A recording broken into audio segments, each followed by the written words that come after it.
a song. Some of my earliest memories are musical, and in all my years, I've learned that songs are really powerful. I mean, they can make you laugh, they can make you cry, they can make you want to move, and they can transport you back to a specific place and time where you can remember exactly how cool the air was to breathe that day, or what color everything became under the streetlights when they come on at night. It's like an out-of-body experience. It's like coffee. It's magical. But why? So I want to get to the bottom of it. My name's Adam. I'm going to talk to every songwriter I can, and I'm going to find out first what they take in their coffee and then what it takes to make a great song. That's Coffee and a Song. Hey guys, Adam here. Welcome to the latest episode of Coffee and a Song. Just want to thank everybody for tuning in. We've been having so much fun doing this, meeting so many great people, having so many good conversations about music. If you're enjoying what we're doing, make sure you head over to YouTube, go to the Jack Shot Records channel and subscribe. Hit the bell notification so you know when the new episodes are coming out. And you can also check us out on Facebook or Instagram at Jack Shot Records. Anyway, that's enough about us. Today's guest has been a musician since the mid-'80s. He started his journey in local cover bands, learning to play the songs of all the greats. And for the last 18 years, he's been an active songwriter, honing his craft and performing his originals throughout the region. For the last 11 years, he's been a founding member and songwriter in one of the area's most sought-after live acts, Late Night on Air.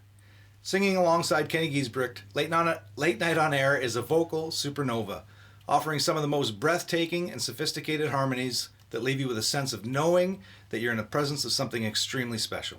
It gives me great pleasure to welcome to Coffee and a Song, Mr. Jordan Beblow. Jordan, welcome. Yeah, thanks a lot, Adam. Oh, my pleasure. There's always an awkward sip right at the beginning of every show. It's become my signature. I'd like to think that's going to go viral. So we've been doing this kind of came out of nowhere for me, this whole show thing. But the interesting thing for me is that now when I go out into public, I'm getting recognized for doing this. But people don't want to know about me. They want to know about the guests. And the most talked about question on the tip of everybody's tongues. And let me tell you, when they found out you were going to be on the show, I was getting like postcards from foreign countries. People want to know, what is Jordan taking his coffee? Well, I've got tea today, but because I've had too much coffee, but normally just cream in it. Okay, yeah. And you enjoy coffee? Is coffee your beverage of choice? Hot beverage? Yeah, most definitely is, yeah. Is it like the go-go juice in the morning? You need that? Yeah, I need 2 cups before anything, really. Do you get the coffee headache if you go too long? Yeah, you betcha, That's brutal, that's torture. Okay, so do you enjoy like specialty coffees too? Are you that kind of guy? Is it like... No, I'd say the most specialty is maybe an Americano. But, yeah. Pretty much. Which I experienced that in Europe. When you go there and you order a coffee, they don't know what you're talking. You have to. That's what you have to order, right? Is an Americano. Yeah. Very cool. So here's a question. Money's not an object. Okay. At this point, but you can go anywhere in the world and have any kind of coffee or hot beverage that you want. What is your ideal coffee break right now? You could be anywhere in the world, looking out at anything, drinking any kind of hot beverage. What's that look like? Well, I'd like to say somewhere new, but I was in Bali a couple of years ago on this place called Uluwatu. That was pretty amazing. Wow. Over this incredible surf spot and this restaurant, and it'd be awesome to have a coffee there. Wow, really cool. And did they put rice in the coffee? Did you experience that when you were there? I didn't. No. Okay. Yeah. Okay. I understand that that's something that they do with coffee. I'm a bit of a connoisseur. No, I'm not. But they have a coffee though that goes through a cat, some kind of cat, luwak coffee that passes through a cat. I think I've read about this. It's terrifying. And it's very expensive. It's one of the most expensive coffees you can buy. I tried it there, but it didn't taste too much better than regular coffee. To stick with my Bunomatic, okay? Yeah, okay, fair enough. And if you go on a road trip, do you have to have a coffee when you drive? Yeah. Yeah. You betcha, yeah. So where do you hit? Like you got to wake up at 4 a.m. You're heading somewhere. You're driving for 6 or 8 hours. Where do you go to get that coffee in the morning?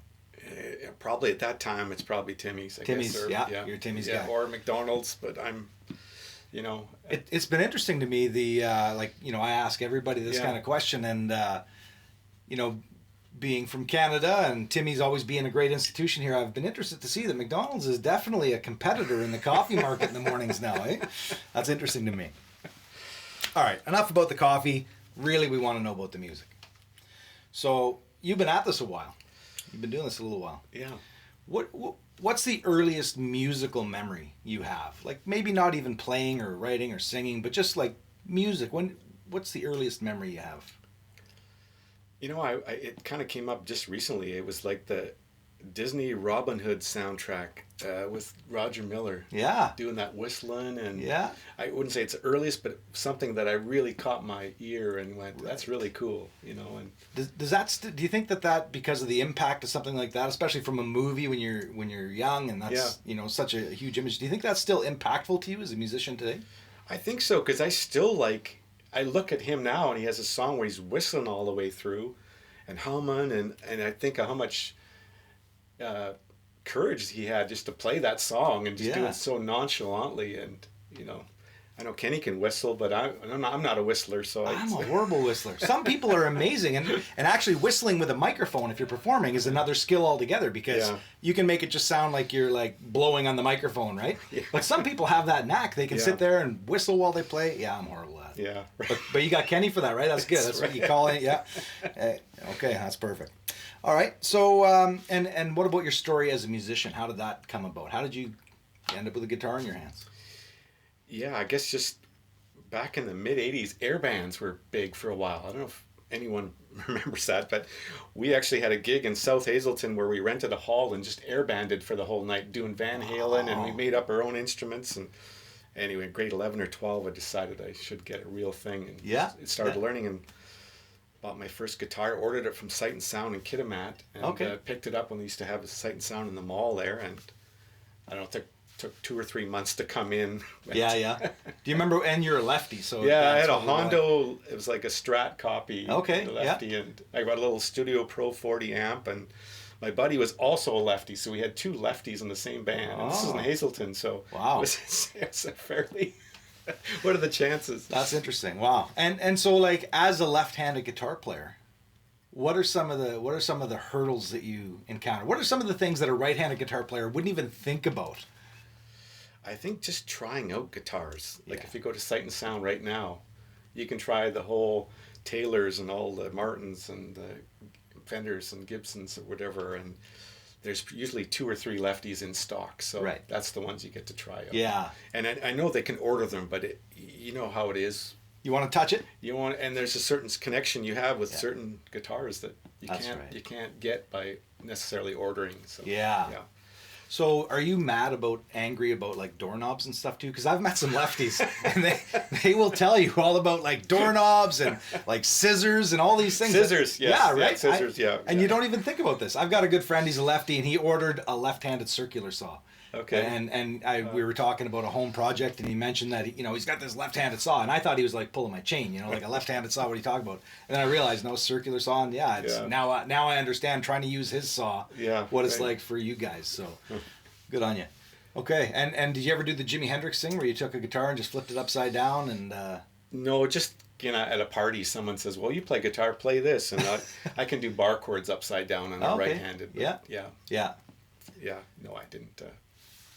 There you go. That's interesting to me.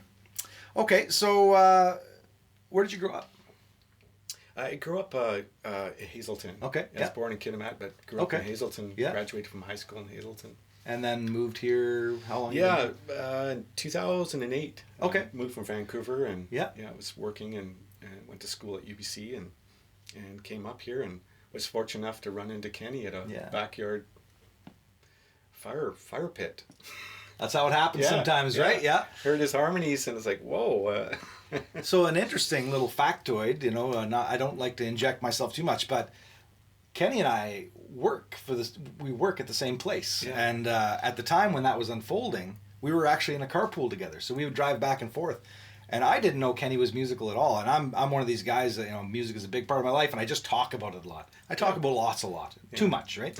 But so I think I was recording at the time, and I was sharing some of that with the carpool. And I said, "Hey, listen to this. We're recording stuff." And then Kenny popped in a tape or CD or whatever it was of you guys. And I was like, where the heck did this come from, And then I managed to see, the first time I saw you guys was at the Kiva. Right. The old coffee shop up at the college. Yeah, right. Yeah. So, you were very fortunate to run into Kenny, but I hadn't seen that side of him, so it was really cool to see. Yeah. Okay. How much do you think, like, growing up in a place like Hazleton, how much do you think that shapes you as an artist now? Like, is that something that still impacts you, where maybe your songwriting, the way you see the pictures in it, or whatever? Do you think that plays a part? Yeah, I don't I don't think of it consciously, but Yeah. perhaps because the song today that I have is about kind of nature Right. and so certainly Hazleton's full of sites like that are That's right. Yeah. pretty amazing that way That's with right. rivers and yeah. Beautiful. Well, Yeah. beautiful up this way, right? So, okay. Um, what's your favorite way to listen to music? If you have a day off and you can just really spend some time listening to music, do you like vinyl? Do you like tapes? How do you like it? I'd say probably in the vehicle is my favorite. Yeah. Because I do a lot of driving. I work up Okay. near Kitwangan, get now. Yeah. And so I do a lot of driving. So I in the vehicle is probably the best. I can crank it as loud as you want it and hear everything. And yeah. Is your foot directly linked to the beats per minute of the song? Does that happen to you? Because it happens to me. Yeah, exactly. Get the lead foot going. Yeah. I remember one time with my older cousin, we were driving and he was driving. Maybe I had my learners at the time, I don't even know, but we got pulled over by the police for speeding, and the music was pretty loud, and the police officer walked up and he said, "What are you listening to?" And we were like, "The Beastie Boys." He said, "Okay, that'll make you speed." And I think he let us off. I think we got away with a warning for that. But it seems to be the case, right? Directly linked. Yeah. So, who are some of your early influences as like a songwriter? Who are some of the people that you looked up to? Tom Petty was one of Hard Promises was a big album for me. Yeah. Mark Knopfler, Yeah. Dire Straits, really into Mark Knopfler a lot. And then got into Bob Dylan later on, and some just passed away. John Prine. John Prine. Yeah. Huge Yeah. loss, yeah. Yeah. And Tom Petty's a huge loss as well. And Yeah. yeah, interesting. And Mark Knopfler, so when I first saw you, I saw you mainly as an acoustic player. Yeah. But the last time I went to a show of yours, you picked up the electric, and you're actually like, you're a shredder, eh? Like you you know your way around the fretboard too, so Yeah, a little bit. Yeah. But the Brothers in Arms solo, that's Yeah. one of my favorites from Dire Straits. And that yeah. I mean, that guy just has a magical touch, right? Yeah. Like there's a few people out there that when you listen, they could play one or two notes, and you're like, okay, that's Yeah. Knopfler, okay, that's BB King, that's Santana. Exactly, He's right. one of those guys. Yeah. Very talented. Okay, here's a little bit of a weird abstract question, but if you had a magic button, like the little Jeopardy thing that the contestants have, and you were forced to use it, and what that magic button was going to do is it was going to freeze time to an era of music that we'd be forced to listen to forever now. Yeah. What's the era? What's the era of music that you want locked in? Man, that's a tough one. I'd say the late 60s, early 70s, but I kind of been into the late 70s, 77, 78. Okay. Yeah. With punk and Talking Heads and Nice. all these guys coming in, and Tom Petty and Elvis Costello. And that kind of really Blondie, and there was that kind of cool, still analog and still. That's right. Yeah. Very cool era. Still like very innovative and interesting to see the transition, from the hippie 60s and all that kind of stuff. Yeah. And very cool. Okay. You know what? There's no wrong answer with that, because every era has its own. The 80s is questionable in certain areas, but there's still great stuff Yeah, there. exactly. Right. Yeah. Yeah. Okay, so can you think of a song off the top of your head, like one that we might know, that you heard and you liked it the first time you heard it? Some songs, it takes a time or two to really get into it, but is there one that just stands out as a song that right away it's going in the playlist? Yeah. Like to actually play or just to listen to? Just to like it and Just enjoy to like as a and listener, listen. yeah.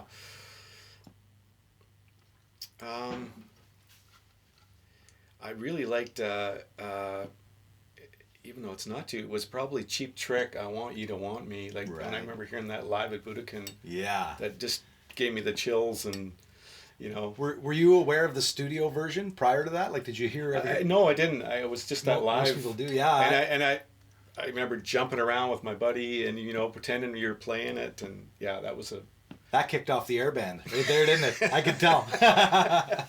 So what do you think it is about that song or that performance? Because that song was released as a studio cut first, and it didn't really get much traction. Yeah. But when they did the live album, all of a sudden it was like the bee's knees. Yeah, right. But what do you think it was about that song that drew you in over other songs that take a few listens, you know? I think the way that you could tell that was something about it was capturing the live performance of it. That, Yeah. you know, they were interacting with the crowd and then that guitar coming in, and it was, it's a good question. I don't really know, other than it seemed to be electric. Yeah, exactly. It's got that energy in there. Yeah. Yeah. Which is like, you know, if anybody messes around with recording or anything at all, or maybe you're an engineer or a producer or something, that's the ultimate goal, is to be able to capture that energy of a band. You know, there's lots of bands who are extremely good live performers, but yet studio kind of falls flat, and maybe that's what happened with that song. But then the live recording, all of a sudden you get it, because it's like you're right there.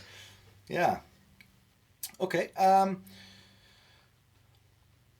do you measure whether a song is good or not? Do you have a standard? Like, do you have, say, an art, like a Tom Petty or something? What do you hold your songs up against when you're trying to decide whether they're keepers or not? I think for me, the way I write is that I've written a few that, you know, you end up not playing regularly, with Late Night on Air, that we're not playing as much. And I always figure, well, there's a reason for that. It's just not resonating. But I think partially the melody, I write the melody or the chord sequence first and stuff, and then the lyrics come after. But it's do I want to pick up the guitar and play it, right, and keep playing it? I guess that's probably the biggest one. Yeah. If I'm like you, I know quite a few songs by now, and if I'm not wanting to play it, then it's probably something. There's got to be a reason. Yeah, sure. And do you have some of your own songs that you're just kind of over now, where you're like, I've played that too much? It's just, you know.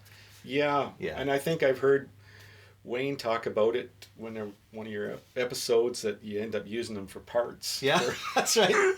It's like those vehicles you see for $500. Will part out. Who wants the transmission, right? Yeah. And so, okay, so you get a melody first, and then you're crafting lyrics afterwards. That's kind of your process normally? Yeah. And is that pretty much all the time? Pretty much all the time. Okay. I've written one song where I wrote when I was working out in the bush and stuff, and had the lyrics, but I've had the hardest time trying to put music to it now. Right. Whereas it's the other way around. So yeah. Okay. Melody and do you compile lyrics though? Like, do you keep a stash of things that you write down lyric wise when you do get a melody, so you can say, oh, okay, you reach into the cookie jar and you pull out a couple of lines or something? Is that how it works? Or? Yeah, kind of. Okay. Or I get one good line, you know, Yeah. a chorus line or from a verse, that now I got something, and that's the treadmill that you get on to want to finish it, because you know you got one good line, and I've already got the melody and the chords, but that one line seems to be enough to get me over the hump. Okay. Yeah. And when a new song is, you know, coming into being, is it like it grabs your attention and you sit there until it's done, or you sit there till it reaches a certain point, or do you just kind of chip away at it? Yeah, chip away at it. Okay. Yeah. For the most part, I kind of do that. I think Wayne was mentioned it too. Probably a lot of your guests, that once I get the melody, I'll start scatting over. Yeah. And thinking of how I want to sing it, and then and then get words, and then draw the words out of it. Right. Okay. Yeah. Cool. So I have talked about that with a few different people, and I always think that's when my neighbors think I'm crazy, because I'll do that in my living room, and the windows are open, and I don't realize it, and I'm in there singing blah blah blah, you know, or whatever. But yeah, it's just part of the process, right? Yeah. It's very private. Like it's not something I can do around other people, because I like to try it out, and I'll record it on my phone and see, does that sound good or that? Right. Yeah. So is your phone stocked full of little ideas? Yeah. It's amazing. Like, as songwriters now, I wonder how we used to do it before the smartphone era, because I put lyrics on there. I take pictures of things I'm gonna, you know, I don't know. It's all my ideas are in my phone. Kind of thing. Yeah. It's great that way. I used to have one of the old, you know, like tape player ones that you would sing into. I actually used to do it that way then, but it's so much easier with the phone now. Okay. And what instrument do you write on? Is it the guitar always? Yeah. Always guitar. Acoustic. Yeah, an acoustic guitar pretty much. Yeah. Yeah. I have some that I've play on electric now, but I Right. wrote them on acoustic. But they start on the acoustic, Yeah. and then you translate them over. And do you find that an easy process, translating acoustic to electric? Is it pretty natural, or do you have to rework it? I had to rework it a little bit, working some effects. And Yeah. I remember when I got my Telecaster, I got the action raised because I'm so used to playing acoustic. Right. I was pressing a little too hard and getting out of tune and Yeah. stuff, so I got the action raised a bit and put some thicker strings on, and that seemed to help me Yeah. wanting to. I've got big old meat hook fingers, yeah. So I pull my guitar out of tune all the time. It's terrible. So when you're writing songs, do you have like I don't want to say formula or pattern because that always sounds contrived, but do you have like a pretty typical scenario where it's verse, chorus, bridge, or do you mix it up, or do you even think Yeah. like that? Yeah, I don't think I do, but I've gone back and hacked them down a bit, edited Right. them down. Okay. But after the fact. Do you find you usually have too much and you have to cut the song down to make it shorter? Or, okay. I remember playing at the Kiva once, growing up. Mark Perry was a bit of a hero Yeah. for me at a Smithers. Right. And I opened from once at the Kiva, and I played my own songs. And afterwards I came off and, sorry, Mom, but she said, your songs are too long. And it was good. It was Who better good, though, to tell right? you though, right, than your mom? I mean, your mom's gonna, they lie to us about how good we look, but they tell us the truth about our work ethic or whatever, right? So, so did you take that advice afterwards and you started kind of? I did eventually, through other people, Yeah. other people you trust, like Kenny and Yeah. Mark Fleming or James or, all the people that we play music with. Right. Yeah. That's awesome. So do you appreciate having a sounding board? So when you get, Yeah. maybe you said you don't like playing the initial stages in front of people, but when it gets to a certain stage, do you want to give it to those people and say, hey, what do you think? Yeah. I think I'm super excited by that point because Yeah. I'm burning on it, that Yeah. you got to share it. It's this new entity that you want to. Nice. Show. Yeah, Yeah. absolutely. Yeah. Yeah. And I don't know if it's like that for you, but for me, the newest song that I'm writing at that time Yeah. is my favorite thing. It's Yes. my new favorite song, right? Yeah. And sometimes that changes. You go back and listen to it and think, wow, that really wasn't that great. But at the time, Yeah. yeah. Yeah. Yeah. That's great that you got the sounding boards. And Yeah. I mean, obviously all very talented musicians that you surround yourself with, and they all Yeah. have good things to say and the right things to say, I'm sure. Yeah. Right. So with that being said, aside from the musicians that you use as a sounding board, do you find it important when you finished a song that now you've got to perform that? Like, do you feel like that's part of finishing the song is giving it to people and presenting it? I think so. Yeah. Okay, yeah. I like to. It's a nice feeling to say that this was played live. Yeah. And I know when we talk about it, Kenny and I, that it's we got that one under our belt now. We've played it live, so now it's almost like it's real now. Yeah, there Like, you go. Yeah. Yeah. Yeah. Cool. Very cool. Okay, and so somewhere there's a 10-year-old boy or 10-year-old girl, and they're going and they're picking up a ukulele right now because they want to be a songwriter, and they're just starting out, or maybe it's a guitar or the piano. What advice would you give to them as an aspiring songwriter? Yeah, I just keep doing it and do your own thing. I think that's the hardest part. I'm sure the hardest part is doing your own thing. Yeah. Finding your own unique voice, because you grow up doing cover songs and you're covering somebody else and trying to sound like them as best you can. That's right. So the hardest is trying to sound like you. So I would say figure out something unique about your voice or your guitar playing or ukulele playing or the way you think about life and get it down. Use that. That's really cool. Great advice. Great advice. Okay. So again, another scenario where money's not a factor. Can't use money in the equation. So if it's money's aside, what's a famous song or a popular song that we'd know that you wish you had written? You just think, man, that's my song. I wish I'd written that. Man, that's a good one. I'm going to stick with maybe Dire Straits, and I'll go Romeo and Juliet's Okay. one of my favorites. It's a beautiful song. It's got some killer lines in it. Cool. Yeah. Awesome. Great song. Okay, now here's one. I'm going to get Kenny sitting over there. Kenny's here with us visiting too, but I'm going to get Kenny to plug his ears. He can't hear this.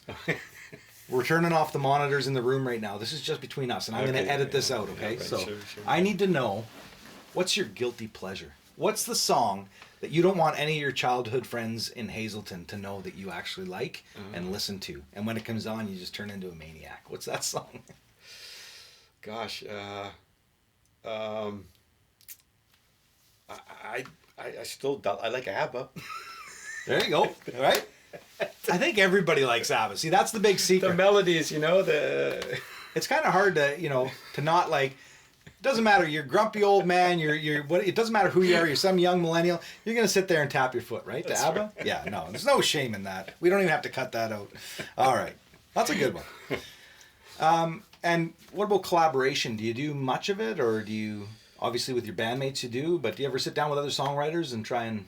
I've tried before. It doesn't seem to work because we usually have to schedule, and I'll come over on Wednesday and we'll start writing, and I don't work like that way. I don't know why it happens when you get an idea, and usually it's a Sunday morning. I'll be strumming the guitar, and then the lyrics might come on a Thursday night or something. So it's hard to plan. But okay, I know Kenny and I've tried to do some writing together, and but nothing organics come from it, I guess you could say. Yeah. As far as lyrics and stuff. And okay. And what have you been up to musically lately? I know it's crazy times right now. The gigs are all on hold, and life is a bit strange. But what have you been up to musically? Well, we've been thinking of new songs to play, and I've got a new song I'm working on now, or I've got the melody going, and I've got and excited about it. Just thinking of new songs to play for our band. Cool. Using this time to think to gear up and be ready. Excuse me. Yeah. Well, I think we've got like 5 or 7 or something that we've been thinking on and working on, and we usually Kenny and I'll start working on them, and then same with the songwriting. A couple times we'll play it and try it, and if it doesn't, we'll move on and try a different one. But usually we can tell that it's going to work between us. And yeah. That's cool. Who's going to sing it? And that's great. And unfortunately, if I have to do harmonies, but do you find it hard to sing harmonies? It's certainly not natural for me. Yeah, not like what was Kenny. Yeah, I mean, I'm very fortunate to be in a band with other vocalists as well, but I am not a natural harmony singer, and it is very difficult to do. So I'll tell you, when you hear somebody singing with great harmonies, appreciate that. There's not enough credit given to the harmony singers. I tell you, man, that's an amazing talent in itself. So you did bring an original song with you today. Yeah. You did. What's this one called? It's called Slow Motion. Slow Motion. Yeah. Okay. Yeah. And how did this one come to you? What's the deal with this one? I had a real busy work summer, and I took my daughter to Haida Gwaii. Oh, beautiful. Did some camping and bought a big tent that was way too big and almost blew over, and we had to sleep in the car on North Beach, and it was just a really good trip. It was a good trip with my daughter, and we on the way back on the ferry, something started because I had my car, so I had my guitar with me, and started working on something. And right on the ferry. Yeah. So I wonder what kind of copyright laws apply to it if it's in international waters. Did you ever think about that? I'm a dad, so I'm allowed to tell dad jokes, okay? Well, that's awesome. So I'm really looking forward to hearing it. Are you ready to play? Or? Yeah. That'd be great. Yeah. Kenny, do you mind coming over and sitting in? I'll be there. This will be great. Let's do this. Come on over, Kenny. We'll clear you a spot here. Warm up my harp. So, if you haven't seen Late Night on Air yet, you have to make sure that you're watching out when the gigs start happening again. You're gonna want to check these guys out. Their harmonies are second to none. These guys are put on a great show.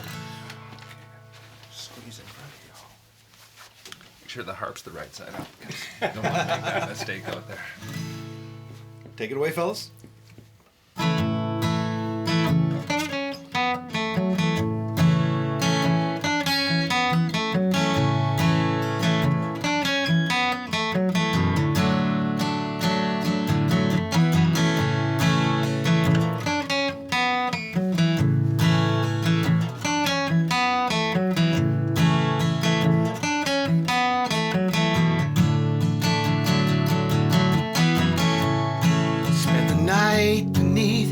Pacific stars,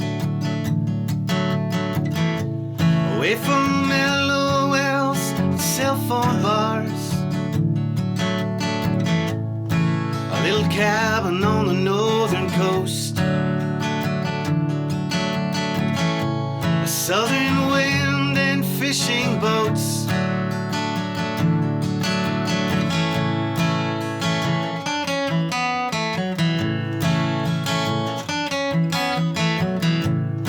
Spent the day sand, cotton beard. Tide so high then disappears. Ocean pull and ebb and flow. Worries swept away with the undertow. This is a place where time stands still. Mindful of the heart's beat and will. Cedar, spruce, sundial devotion. From the fast lane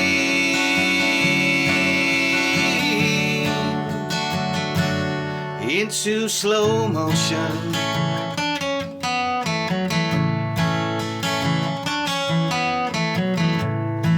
Your backbone rising out of a pool of salt. Secrets buried beneath volcanic vaults. Your brothers and sisters across the ocean sing out to you in sweet emotion. This is a place where time stands still. Mindful of the heart's beat and will.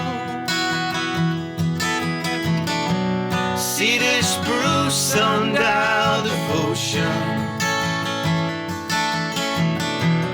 From the fast lane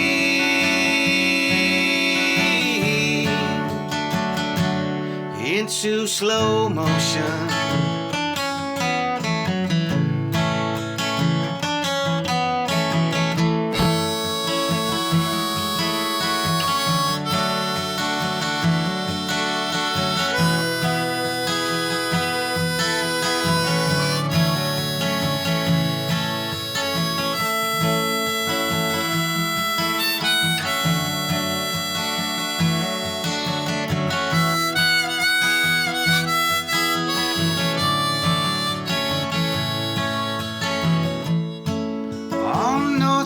Where a dream can take, swept along with the ferry's wake. On North Beach where a dream can take, swept along with the ferry's wake.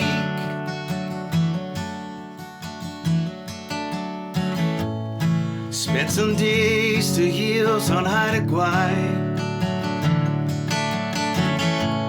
Ashes carried to a gray blue sky. This is a place where time stands still. Mindful of the heart's beat and will. Cedar, spruce, sundial devotion. From the fast lane.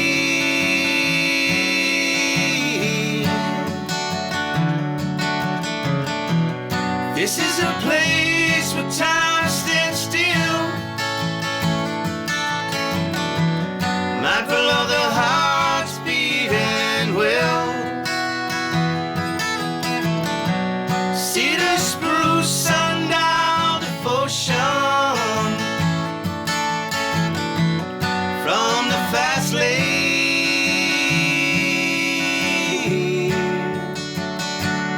into slow motion.